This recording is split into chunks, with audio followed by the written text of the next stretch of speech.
Welcome to another episode of My Weird Prompts, an AI-generated podcast featuring the random prompts of Daniel Rosehill as answered by a revolving cast of friendly AI characters. Join us for deep dives into AI, technology, and whatever other random thing Daniel finds fascinating today.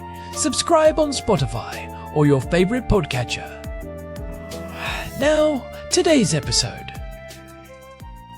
This episode was generated using artificial intelligence. Please verify facts. Hi there, Herman and Corin. I'd love to chat today about the other side of the customer service equation here in Israel. We've talked about how customer service in Israel is kind of a bit shoddy. It's pretty notorious. I'm not divulging any state secrets by saying that in a podcast. And we mentioned in previous episodes as well defamation law, which is quite, I think, a silencing force in Israel. Because it's strict, it tends to a lot of, I think, genuine customer feedback that would make it to the surface never does, because a stifling effect, basically. Muffling effect, I guess the choice of analogy is up to you. And sometimes as well we have companies that really do speak out. The flip side of the equation in Israel is that things tend to be more expensive here, as we've talked about. But sometimes you find these kind of oligopoly-like pricing bubbles just naturally emerge. I just took delivery of monitor mounts. I'm finally upgrading my 10-year-old ones in my home office, and I'm quite excited about it. And when I was looking for the mount, the specific one that that I wanted, it was forward articulating. It was a specific budget model that was fine but good quality. I could find within a few minutes like 10 or 12 suppliers, and all had pricing that was within, let's say, 20 or 30 shekels. Now, if I ordered 4 of these monitor mounts, 30 shekels times 4, 120. Okay, $20 difference between the cheapest and the most expensive for a product that's going to last hopefully many years. Maybe it could even last me another 10 years, who knows. Basically, that amount of money is not going to sway the decision. So what I'm looking for in those cases, I'm not shopping for price. I'm shopping for who's nice to deal with and who's going to take a second if I have it to ask, if I want to ring them up and say, hey, is this a good one? I'm trying to mount 4 monitors, or is there a better product? Stuff I might be able to find from the site. Now, what I've learned in Israel over the years, and I think this is how this whole country works, is I have my guys, and I don't mean that as a gender term. It could be women, or it could be anyone running a business, and these are often niche vendors. I have one for sound, for when I pick up microphones for my studio work, and I would happily recommend this company. They're called AudioLine, by the way, audioline.co.il, to anyone looking for monitor mounts. They'll say, yeah, they were super nice and friendly to deal with, and they took the time. And anyone selling me 4 monitor mounts, a little small trader in Jerusalem, this isn't going to be the biggest deal of the day for them, right? They're looking for offices buying hundreds. So especially when people take the time to treat the small fish like me with respect and give us a bit of time, I really appreciate it. My thinking here, Herman and Corin, is that there's 2 ways, I think, to bring some transparency and accountability to a small market like Israel. One is to surface, have mechanisms like Yelp where people can vent about their terrible experiences, and I think that's important. The flip side, and the one that I'm more interested in exploring, is the people who have great experiences and say, hey, these are the people I recommend. Now, I know I'm a very small fish in a big sea of immigrants in Israel, but I know that for my YouTube channel, some people like to know who I recommend, and I've actually thought about curating my own little whitelist of my favorite companies for other people into tech, and basically saying, yeah, I've had great experiences with these and these companies. Second idea I've had, and I'm just throwing these out for your discussion and consideration, is you have in some countries these kind of seals or programs that kind of are voluntarily that companies can opt into for exemplary customer support. And I've often thought that could make a bigger difference in Israel than buffering up the consumer protection law, to kind of allow companies that really know that they're doing a great job to rise up to it and to meet that standard, and to make it easier, because that's often the thing, especially when you're new here. If I was starting yesterday and searching for monitor mounts, and I wasn't aware that certain reviews are gamed, especially with the aggregators. Some stores give incentives for writing great reviews, and that kind of skews it. I have my own ways, and often it just comes to calling up a business just to gauge how helpful they are before placing any kind of major order. And that knowledge I create, I'd love to share it with anyone, coming to the country. It's called in Hebrew firgun, I believe, passing on good experiences. And I'd love to think about ways one could create their own sort of whitelist, and at a broader level, ways in which societies can create the kind of programs and environments and frameworks for excellent and exemplary companies to more easily distinguish themselves from those who just don't care, or in some cases do really treat consumers pretty badly. Herman and Corin, over to you two.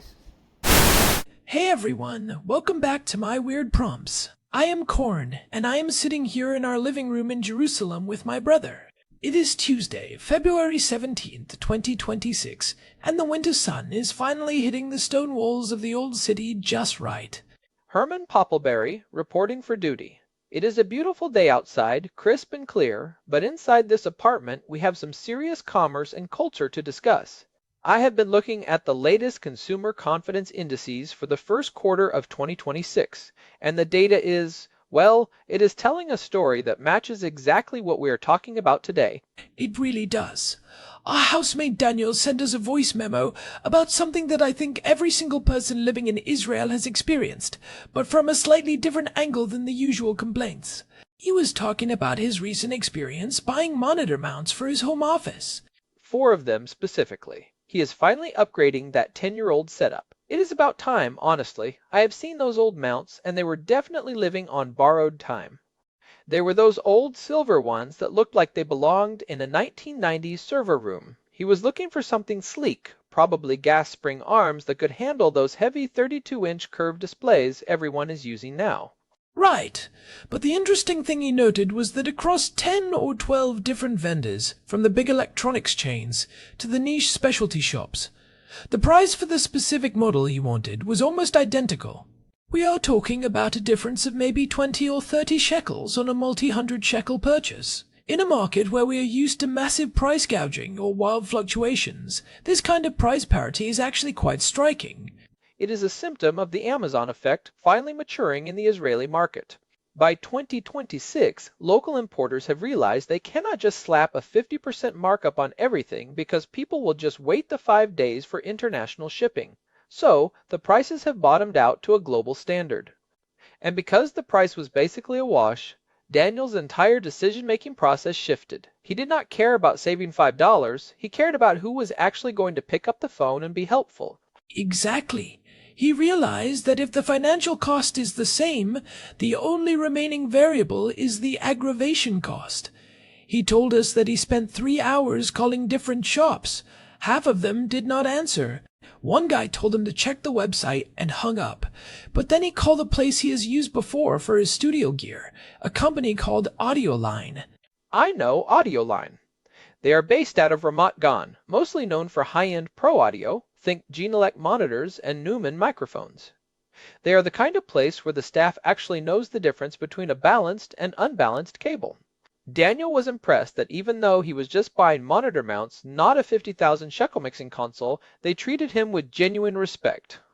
They checked the stock, confirmed the weight capacity of the arms, and even gave him a tip on cable management. It really highlights the two sides of the customer service coin here. We have all talked about how service here can be, let us say, a bit brusque. There is even a reputation for it internationally. The Sabra personality, tough on the outside, sweet on the inside, often feels like it is missing the sweet part when you're trying to return a defective toaster. But Daniel wants to move past just venting about the bad stuff. He is interested in how we can actually build frameworks to highlight the good companies. He mentioned a white list or a voluntary seal of excellence. I love that framing. It is so easy to fall into the trap of just complaining about the poor service culture, but the real question is how you incentivize the good players to rise to the top, especially when you consider the legal landscape here. Daniel mentioned the defamation laws, which is a huge part of the puzzle that most people outside of Israel might not realize. Yeah, let us actually start there, because you cannot talk about accountability without talking about the legal risk of speaking up. In many countries, a bad review is just a bad review. But here, there is a real chilling effect, or as Daniel put it, a muffling effect. Herman, you have been looking into the specifics of the 1965 law, right? Yes, the Prohibition of Defamation Law of 1965 is a fascinating and frankly terrifying piece of legislation for the modern internet age. The threshold for what constitutes defamation in Israel is remarkably low compared to the United States. In the U.S., you have the First Amendment and the public figure doctrine, but here, the law is designed to protect a person's or a company's reputation above almost all else. So if I go on a Facebook group and say, "This shop is a bunch of thieves," what actually happens? Well, under Section 1 of the law, anything that could humiliate a person or make them a target for hatred or ridicule is considered defamation. Even if what you are saying is true, the burden of proof is on you. And here's the kicker, even if it is true, you also have to prove that there was a public interest in the publication. If a judge decides that your rant was just a personal vendetta and did not serve a greater public good, you can still be held liable. And the penalties are not just a slap on the wrist. Not at all. We have seen a surge in slap suits, strategic lawsuits against public participation. Companies will sue an individual for 50,000 or 100,000 shekels without even needing to prove actual financial damage. The law allows for statutory damages. For most people, getting a letter from a lawyer is enough to make them delete the review immediately. It creates this weird information asymmetry. The bad companies are protected by the law because people are afraid to leave detailed negative feedback. So, the signal-to-noise ratio on review sites becomes totally skewed. You see a lot of 5-star reviews that might be incentivized or fake, and then a lot of silence where the 1-star reviews should be. It is like looking at a map where all the potholes have been photoshopped out. You think the road is smooth until you break an axle. Which brings us back to Daniel's point. If we cannot effectively punish the bad behavior through public feedback without risking a lawsuit, maybe the better strategy is to aggressively reward the good behavior. He mentioned this concept of a white list. What do you think about the feasibility of that in a market as small as Israel?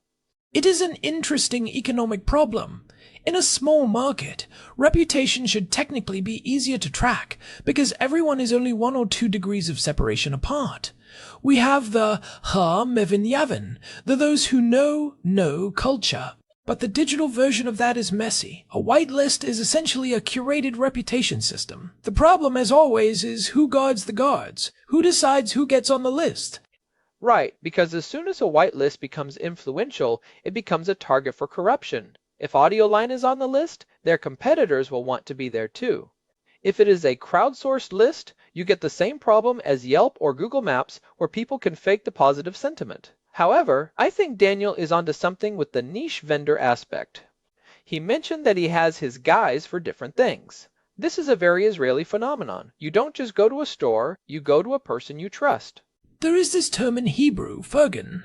It is one of my favorite words because it does not have a direct English translation. It basically means genuine, unselfish praise or cheering for someone else's success. It is the opposite of schadenfreude. Precisely. And Daniel's idea of a whitelist is basically a structured form of fergen. It is saying, I had a great experience here and I want them to succeed, so I'm telling everyone else. In a small country, that kind of positive word of mouth is incredibly powerful. But to make it a framework, you need more than just a list of names. You need criteria. If we were designing a seal of excellence for Israeli customer service in 2026, what are the benchmarks? Honestly, in this market, picking up the phone is a huge first step.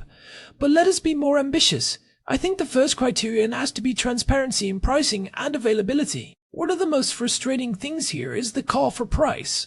Culture, where you have to engage in a conversation just to find out how much something costs. A company that puts their prices front and center is already signaling respect for the customer's time. I would add a no ghosting guarantee. In Israel, it is very common for a business to be incredibly responsive until they have your money. The moment there is a problem with the delivery or the product, they vanish. A seal of excellence should require a guaranteed response time for post-purchase support, say 24 hours for an initial human response. And the second one would probably be the return and warranty process. We have the Consumer Protection Law, which generally allows for returns within 14 days for many items, but many companies make that process as painful as possible. They make you come to a physical office in an industrial zone in Petah Tikva between the hours of 10 and 12 on a Tuesday. A seal of excellence could require a no-hassle return policy that actually exceeds the legal minimum. I would add expert knowledge to that list too. Like Daniel mentioned with the monitor mounts, he wanted someone who could actually tell him if a specific mount would work for his 4-monitor setup. He was looking for a consultant, not just a cashier. A company that invests in training their staff to actually know the products is a rare gem. In the age of artificial intelligence, human expertise is the only thing left that provides real value in a retail transaction. So if we have these criteria, how do we implement the seal? Does it come from the government, or is it a private certification like the Better Business Bureau in the United States? I am always wary of government-run certification for something as subjective as service quality. It tends to become bureaucratic and slow. I think a grassroots, industry-led initiative would be more effective. Imagine a consortium of respected niche vendors, the audio lines of the world, who all agree to a certain charter of service. They all display the seal, and they hold each other accountable. If one of them starts providing shoddy service, the others can vote to remove the seal to protect the collective reputation.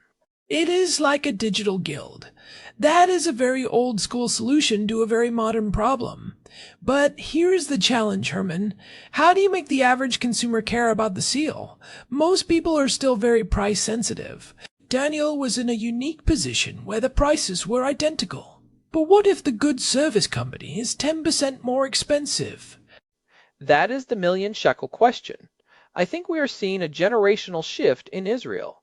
The old way of doing business was very much about the bazaar mentality. You haggle, you fight for every cent, and service is an afterthought. But the younger generation, especially the tech-savvy crowd Daniel belongs to, values their time and their mental health. They are starting to calculate the headache tax. The headache tax. I love that. It is the hidden cost of bad service. It is the hour you spend on hold. It is the frustration of being told one thing and then finding out another. It is the stress of wondering if your warranty will actually be honored. If I can pay 50 shekels more to ensure I never have to argue with a manager in a warehouse, I am going to pay that 50 shekels every single time. Exactly. It is about the total cost of ownership. If I buy a monitor mount that lasts 10 years, I want to know that if a bolt snaps in year 3, I can call someone who cares. That peace of mind has a monetary value. A seal of excellence would essentially be a shorthand for that value. It tells the customer, you might pay a tiny premium here, but we are guaranteeing that you won't lose your mind in the process. I wonder if there is a way to integrate this with the existing platforms. You mentioned the legal risks of bad reviews, but what if a platform only allowed positive endorsements?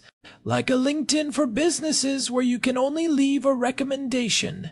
That would bypass the defamation issue entirely because you are not saying anything negative about the competitors. You are just highlighting the excellence of one particular vendor. That is actually a brilliant workaround for the legal issue. If you only provide a whitelist, you aren't defaming anyone by exclusion. You are just saying, these are the companies we have vetted and verified. It is the difference between saying, Company X is bad, and saying, Company Y is excellent. One is a legal minefield, the other is a public service. It shifts the focus from shaming to faming. And it ties back into that concept of Vergen. It creates a culture of highlighting the best rather than just dragging down the worst. But I want to push back on one thing. Does a whitelist actually create accountability? If a company is not on the list, they might not care. They might just keep doing what they are doing for the customers who don't know any better. You are right, it is only half the battle. Accountability usually requires a stick, not just a carrot. But in a small market like ours, being excluded from the cool kids list can actually hurt. If all the high-value repeat customers start gravitating toward the whitelisted vendors, the other companies will eventually feel the pinch. They will have to ask themselves, why are we losing the studio professionals and the tech enthusiasts? It is a market signal. But let us talk about the practical side of this. If someone listening wants to start this in 2026, how do you actually verify the service? You can't just take the company's word for it. Do you do mystery shopping? Mystery shopping is the gold standard, but it is expensive to scale. I think a more modern approach would be a verified purchase review system, similar to what Amazon does, but tied to a local identity like the Mispar Zehut, the national ID number, or a verified phone number. If we know that the person leaving the praise actually bought the product and is a real person in the community, that carries a lot of weight. And maybe there is a tiered system. Like, level 1 is just customer endorsements. Level 2 is the company agreeing to a specific dispute resolution process. If a customer has a problem with a whitelisted company, there is a third-party mediator they can go to. That would be a huge draw for consumers. That is a massive value add. One of the biggest fears in Israel is being a friar. For our international listeners, a friar is essentially a sucker, someone who got cheated or taken advantage of. The entire service culture here is often a defensive reaction to the fear of being a friar. Both the customer and the business owner are constantly on guard, trying to make sure they aren't the one getting the short end of the stick. Right. The brusqueness is a shield. If I am tough and loud, you can't cheat me. But a mediated dispute resolution process removes that fear. It says, you don't have to be a tough guy to get what you paid for. There is a system in place to protect you. That could single-handedly change the vibe of the entire transaction. It turns the purchase from a battle into a partnership. It really could. It moves the relationship from adversarial to collaborative. When Daniel calls AudioLine, he isn't calling as a potential victim or a potential attacker. He is calling as a partner in a transaction. They want his money, he wants their gear and expertise, and they both want the process to be smooth so they can do it again. This actually reminds me of something we discussed way back in the early days of the show. I think it was episode 82, where we talked about the reputation economy and decentralized systems. This is essentially the same problem, just in a very centralized physical market. How do you build trust when the default setting is suspicion? Exactly. And in a small country like Israel, that trust is our most valuable resource. We are a nation of immigrants and refugees. We are a startup nation. We have all this high-tech expertise. We are leading the world in AI-driven irrigation and cybersecurity. And yet our day-to-day interactions at the post office or the electronics store can feel like we are stuck in 1974. There is this massive gap between our technological capabilities and our service culture. So why hasn't a big player stepped in to fill this gap? Why hasn't a major retailer made great service their entire brand identity? Some have tried, but the margins in Israel are notoriously thin. Between import taxes, high rent, and complex logistics, many businesses feel they can't afford to invest in high-end service. They are in survival mode. But that is short-sighted. As Daniel's experience shows, when prices are equalized by the market, service is the only differentiator left. If you can't compete on price, and you don't compete on service, why do you even exist? It is the only way to build brand loyalty. If I buy a monitor mount from a random website because it was 5 shekels cheaper, I will never think about that website again. But if I buy it from a place that helped me out and treated me well, I am going to check their site first for everything else I need. I will become a customer for life. And you will tell your housemates, and you will send a voice memo to a podcast about it. That is the viral nature of good service. It is so rare that it becomes a story, and stories are what drive long-term business success. I want to go back to Daniel's idea of a seal of excellence. If we were to design a physical sticker for a storefront window, or a digital badge for a website, what should it be called? It needs to capture that sense of trust and quality. Maybe something that plays on the idea of the golden rule, or something uniquely Israeli like the Fergan Standard. It shouldn't just be a badge of quality, it should be a badge of mutual respect. The mutual respect certification. That might be a bit of a mouthful. But I like the direction. It is about acknowledging that there are two humans involved in the transaction. It is about moving away from the customer is always right, or the business is always right, and toward the relationship is what matters. You know, there is another angle to this, which is the employee side. You cannot have great customer service without happy, well-trained employees. A company that treats its customers poorly often treats its staff poorly too. So, a seal of excellence for service should probably also involve some standards for how the staff are treated. That is a deep insight, Herman. It is a holistic system. If the person behind the counter is stressed, underpaid, and unsupported by management, they are not going to have the mental bandwidth to be helpful to Daniel about his monitor mounts. They are just trying to get through the day without having a breakdown. Exactly. So the seal becomes a marker of a healthy company culture. It says, this is a place where people want to work, which makes it a place where you want to shop. It is all connected. In 2026, with the labor shortages we are seeing in the service sector, the companies that treat their people well are the only ones that are going to survive anyway. So, for our listeners who are in business or who are just frustrated consumers, what are the practical takeaways here? How do we start moving toward this whitelist future? For the consumers, the first step is to practice Fergen. When you have a great experience, don't just be happy and move on. Tell people. Leave that positive review. Email the manager and tell them that their employee was fantastic. We need to flood the system with positive signals to drown out the silence created by the defamation laws. If you find a good one, protect them by giving them your business and your praise. And for the business owners? Realize that service is an investment, not a cost. In a world where everyone can find the same price on their phone in 5 seconds, your personality and your helpfulness are your only true competitive advantages. Don't be afraid to be the more expensive option if your service justifies it. People will pay for the lack of a headache. Stop worrying about being a friar and start worrying about being a partner. I think that is the key. The headache tax. We are all paying it right now in the form of bad service. We just need to find a way to redirect that tax into the pockets of the companies that are actually doing the work. And maybe we should actually start that whitelist, not as a definitive guide, but as a living document of the community's best experiences.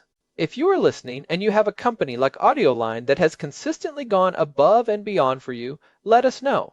Maybe we can aggregate these stories and create our own My Weird Prompts recommended list. I love that. Let us use the platform to highlight the excellence. It is a way to give back to the vendors who make our lives easier, and it is a way to show that the Israeli market can be about more than just the lowest price. It can be about the highest quality of interaction. It is about the quality of life. At the end of the day, we all live in this small, intense, beautiful country together. Improving the way we interact with each other in the marketplace is a huge part of making life here better for everyone. It is about building a society where trust is the default, not the exception. Well said, Herman. This has been a really enlightening look at something that affects us every day. And a big thanks to Daniel for sending in that prompt and giving us a reason to talk about monitor mounts and defamation law in the same breath. It really captures the essence of what we try to do here. It is what we do best. We take a mundane purchase and find the legal, social, and psychological threads that connect it to the bigger picture. And hey, if you have been enjoying these deep dives into the weird and wonderful prompts we get, we would really appreciate it if you could leave us a review on your podcast app or on Spotify. We are aiming for 700 reviews by the end of the month, and we are currently at 682. We really do see every review, and we appreciate the support. It helps the algorithm find other people who are interested in these kinds of niche discussions. You can find all our past episodes, all 644 of them, at myweirdprompts.com. There is also a contact form there if you want to reach out to us with your own stories of great or terrible service. We are also on Spotify and wherever you get your podcasts. Just search for My Weird Prompts. We are planning a special live episode next month in Tel Aviv, so stay tuned for details on that. All right. I think that is a wrap for today. I'm going to go check out those monitor mounts Daniel got. I might need an upgrade myself if I'm going to keep looking at these spreadsheets all day. Just make sure you call the right guys first. Don't be a friar. I'll call AudioLine. Thanks for listening, everyone. Until next time, stay curious and practice some Fergen today. Goodbye. This episode was generated using Gemini Flash 3. Text-to-speech engine was Chatterbox Turbo. Thanks for listening to another episode of My Weird Prompts, an AI-generated podcast featuring Daniel Rosehill's AI prompts, as answered by a revolving cast of friendly AI characters including me, Cornelius the Sloth. Subscribe on Spotify or visit myweirdprompts.com.